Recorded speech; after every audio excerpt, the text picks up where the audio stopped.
Hi, my name is Lee Stewart, and I am with Veg Up Get Dirty here in Phoenix, Arizona. Speak to Life is sharing ideas, presenting options, creating solutions for you, your family, and the community. Speak to Life. Yes, so we are here in Lee's garden. I want to show everybody before we switch gears here a special treat that she has set out for us. The This orange juice that they created from their fresh oranges, and wish I could send some to you over there now, Dre. But we are just really enjoying this whole conversation. It is just such a beautiful spread that she has in her backyard, this urban garden.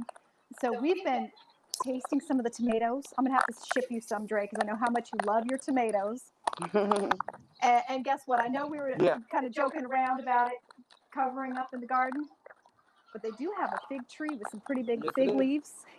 But I'm not using those to cover up. We're keeping our social distance and exploring this garden here.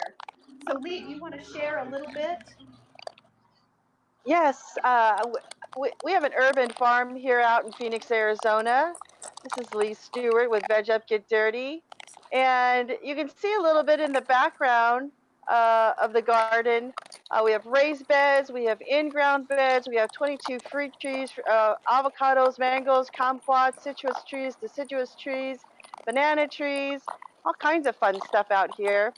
And this is what we do. We teach people. I custom design, I custom build, I service, and I garden coach for people who want to have their own fresh, 100% uh, organic food right at their fingertips.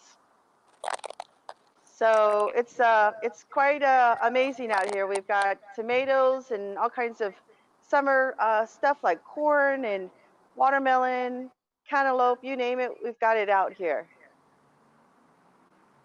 And Lee, you mentioned that you've got the obviously organic fruits and vegetables here in your garden. What's the difference with the ones grown here versus the ones you're going to get from the store? Well, that's a great question, Annalyn. You know, when you grow your own food, you get 100% nutrients right when you pick it. And now, typically, when you go to the grocery store, you are getting food that has been shipped from other countries, Chile, Argentina, Africa, all over the world. And sometimes they pick it fresh or they pick it when it's not ripe.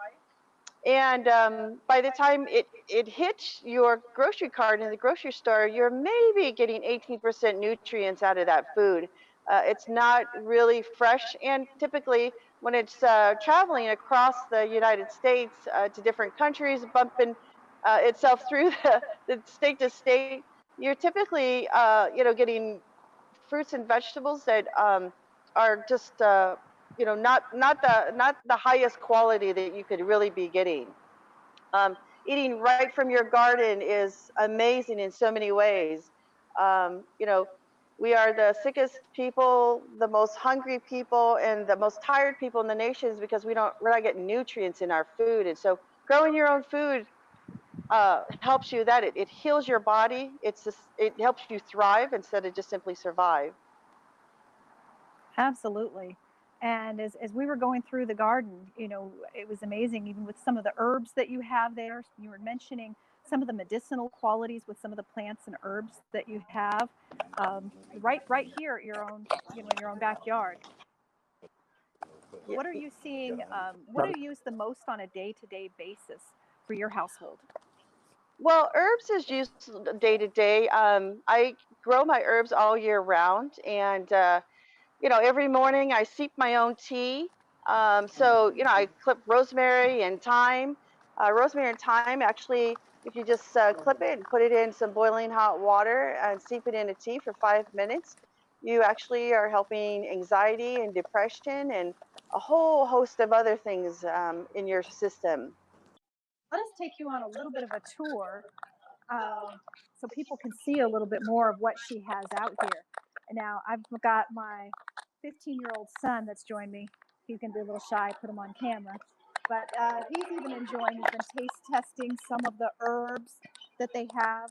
Now, this right here, I learned is um, is actually there's a bee out here trying to pollinate, but Lee, if you can describe this a little bit better for us, what you're actually doing with the seed here from the garlic that you're growing in your own garden.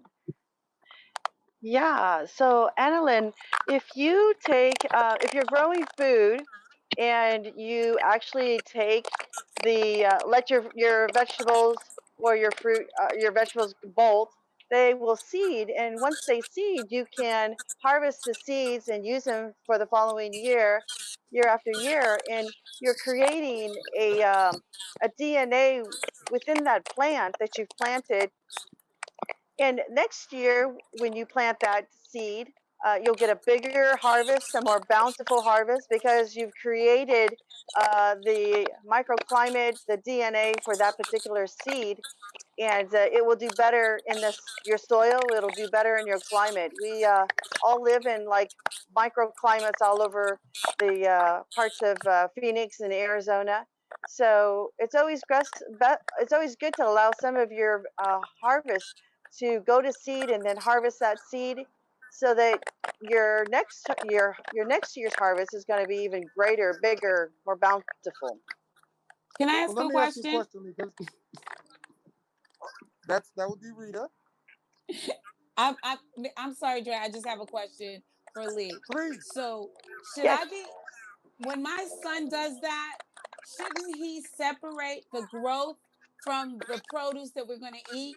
Because sometimes he lets it go too far, where it no longer tastes well. It tastes kind of bitter because he's waiting for the seed. And Yeah. I'm telling him, separate your growth little section for seeds from the ones that we're going to eat. Sure, that's a great question. So sometimes we don't harvest that particular plant, and I let it bolt or go to seed, and then I just utilize that for my seed for next year. And so I just don't eat that particular plant or that particular harvest. So you can do that if you want. You could actually seed just in a section that allows you to harvest from the seed itself, and just know that you're not really going to be eating that particular vegetable or plant. So you can definitely do it that way. Or you can just let some of them bolt or go to seed right where they're at, and just know that they're not gonna be as flavorful for you. Okay. Thank you. Well, something that I would say definitely, Annalyn, is that after 40 plus years of gardening, I know two of the most main important elements in your garden are your soil and your irrigation. So it depends on where you live. Of course, here in Phoenix, Arizona, it gets considerably hot. So you definitely want to crank up that irrigation during the summertime, and maybe water or early in the morning for a little while, and then again later in the evening, just to help those plants along, because they really suffer through that heat. And your soil really needs to have microorganisms in them, live microorganisms, worm castings, a lot of different things to amend and help the soil.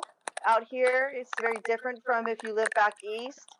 Uh, you know, Typically out here, I always joke about, you have to, do a rain dance, you have to sprinkle unicorn dust over the soil, just about everything and anything you can do to help that soil along, because it doesn't come naturally. Of course, we live in the desert, but ironically, you can grow all year round here in Phoenix, Arizona, and in the state of Arizona itself. So those are two of the main things that are crucial in order to have a good garden going. And we can definitely help people with that. We can garden coach via Zoom. I actually coach all over the United States, and but those I would think would be the most two crucial things to crank up that garden. Annalyn, I'm going to throw it to you. Do you have any questions from one garden to another? Yes, I do. And this could be for either Lee or Lola. And this is a question I've actually received from a few people about starting a garden and what would be the biggest tip, because some people are really excited and maybe starting gardening for the first time, and they go out and it just doesn't turn out the way they expected. And so they're wondering if maybe they're watering too much or too little. What's the best advice you could give to someone just starting out? That's really, really helpful. Thank you so much. Lee, I have another question. And here being in Phoenix, Arizona, what we're accustomed to is a lot of rock in the landscape. We got a lot of rock, decorative rock that's throughout. And I'm seeing here throughout your yard that you have the wood chips. And I had recently heard from somebody that that's actually really good for the soil. Oh my gosh, Are you yeah. finding that to be the case? Is that why you chose this, which is very uncommon to be used in Phoenix? Yes, absolutely. Oh my gosh, I can't tell you enough about wood chips. So wood chips are amazing. If you go out into the natural habitat, you'll see wood chips and leaf droppings and pine needles. We have a lot of pine trees up north. And wood chips actually help the soil. When you put wood chips um, in your, I actually have them all along in my urban garden or in my urban farm. And I mulch a lot in the summertime because the heat is so intense, and we do a lot of shading. But the wood chips actually help break the microorganisms down, help feed and nourish the ground, and it keeps your whole area cooler. I'm not a big proponent on rock because rock just heats everything up. We already get high temperatures, lots of UV rays, but wood chips actually cool down your area. So instead of grass, I put in wood chips all over the backyard, all over my front yard. It helps keep things cooler. It helps the microclimate. It helps our environment. And it's just an amazing, amazing component for trees. If you've got trees, it keeps the soil cooler in the summertime and warmer in the wintertime. It's just an amazing natural element that you can put in the garden, and it looks very urban and very natural. It helps keep the dust down. It does so many amazing things. Hi, Lee Stewart with Veg Up Get Dirty in Phoenix, Arizona. You're watching Speak to Life now.